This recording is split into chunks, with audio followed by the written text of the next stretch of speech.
Concentration of ores आणि metal एनर्जीची definition. काल आपण जे पाहिलं त्याच्यामध्ये ओर्सची व्याख्या सांगितलं तर minerals from which the metals can be extracted किंवा can be separated economically and conveniently. त्याला काय म्हटलं जातं? ओर्स म्हणतात. काय केलं जातं मग? मेटल्सला कुणापासून मिळवलं जातं? मिनरल पासून मिळवलं जातं. कसं मिळवलं जातं?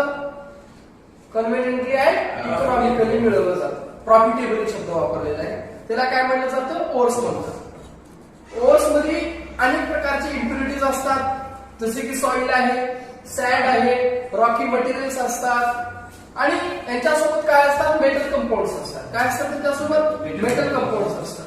पण या मेटल कंपाऊंड सोबत जे इम्प्युरिटीज आता मी मेन्शन केलं त्या इम्प्युरिटीलाच काय म्हटलं जातं? गॅंजी म्हणतात. काय म्हणतात त्यांना? गॅंजी म्हणतात. पण परत काय केलं जातं? तर त्या मेटलला त्यांच्या ओर्स पासून एक्सट्रॅक्ट केलं जातं. मेटलला त्याच्या ओर्स पासून काय केलं जातं? एक्सट्रॅक्ट केलं जातं वेगवेगळ्या प्रोसेसचा किंवा वेगवेगळ्या मेथडचा वापर करून.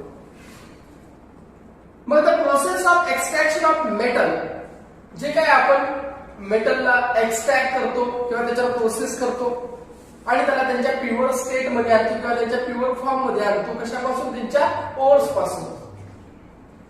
त्यालाच आपण काल काय म्हटलं होतं? मेटलर्जी सुद्धा म्हटलं होतं आपण. म्हणजे त्याची प्रॉपर डेफिनेशन काय सांगितलं? The science and technology regarding कशाबद्दल? Regarding extraction of metals from ores and purification for the use is called as metallurgy. आपण हे काल पाहिलं.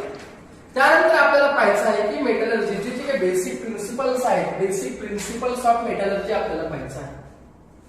पण मेटलर्जीचे बेसिक प्रिन्सिपल शिकत असताना त्याच्यामध्ये आपल्याला मुळामध्ये त्याचा मेन सिद्धांत जो आहे तो काय आहे? जे ओर्स असतात त्या ओर्स पासून आपल्याला काय मिळवावं लागतं? Pure metals. ओर्स पासून आपल्याला काय मिळवावं लागतं? प्युअर मेटल्स मिळवलं जातं. हे त्याचा बेसिक सिद्धांत आहे मेटलर्जीचा. मग त्यामध्ये जे पहिला म्हटलं आपण काल कॉन्सन्ट्रेशन ऑफ ओर्स सांगितलं, तो पहिला आहे. पहिल्यांदा काय करायचं? Concentration of ores. दुसरं काय? दुसरी वे काय आहे? Extraction of metals. आणि दुसरं काय आहे? Refining of metals. त्याच्यामध्ये पहिला जो आहे concentration of ores. Concentration of ores काय म्हटलं आपण काल? The process of separating gangue from the ores. The process of separating gangue from the ores. त्याला काय म्हटलं जातं बाळांनो? Is called as concentration of ores. त्याला काय म्हटलं जातं? Concentration of ores. The process of separating. कुणाला सेपरेट करायचं आहे? गॅंजीला.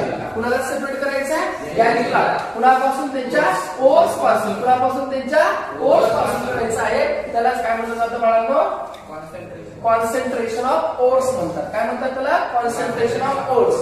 मग त्या कॉन्सन्ट्रेशन ऑफ ओर्स मध्ये आपल्याला सेपरेशन बेस्ड ऑन ग्रॅव्हिटेशन. मग कॉन्सन्ट्रेशन ऑफ ओर्स मध्ये आपल्याला ओर्स पासून आपल्याला जे मेटल मिळवायचे असतात ते मिळवत असताना आपण वेगवेगळ्या प्रोसेस वापरतो. त्याच्यामध्ये जी पहिली प्रोसेस असते ही कशावर बेस्ड असते? Gravitation. Separation based on the gravitation. आणि सेपरेशन बेस्ड ऑन ग्रॅव्हिटेशन म्हणजे त्याच्या एकूण दोन मेथड असतात. पहिली मेथड जी आहे ती आहे विल्फ्ली टेबल मेथड. कोणती मेथड आहे? Wilfley table method. पहिली मेथड कोणती आहे? Wilfley table method. आणि दुसरी काय आहे? Hydraulic separation method.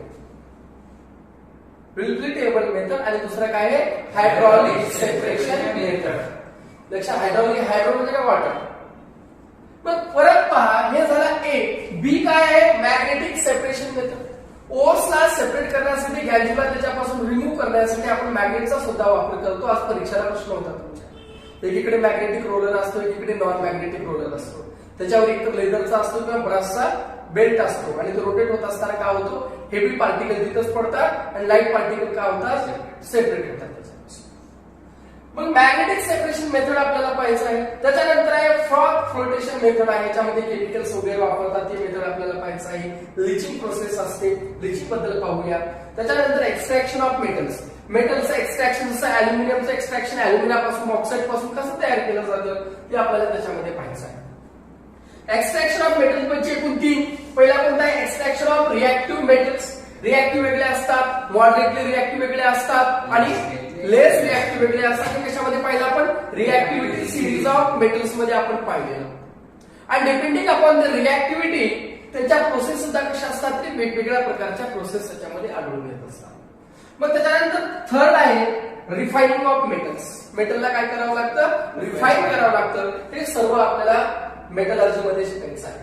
पहिला परत सांगतोय काय म्हणलं, बेसिक प्रिन्सिपल ऑफ मेटलर्जी काय आहे, तर त्याचा मेन सिद्धांत काय आहे, कोर्स पासून कुणाला सेपरेट करायचं आपल्याला, गॅन्जुला, आणि आपल्याला काय मिळवायचं, आपल्याला प्युअर फॉर्म मध्ये मेटलला ऑब्टेन करायचा, त्याचा बेसिक प्रिन्सिपल आहे.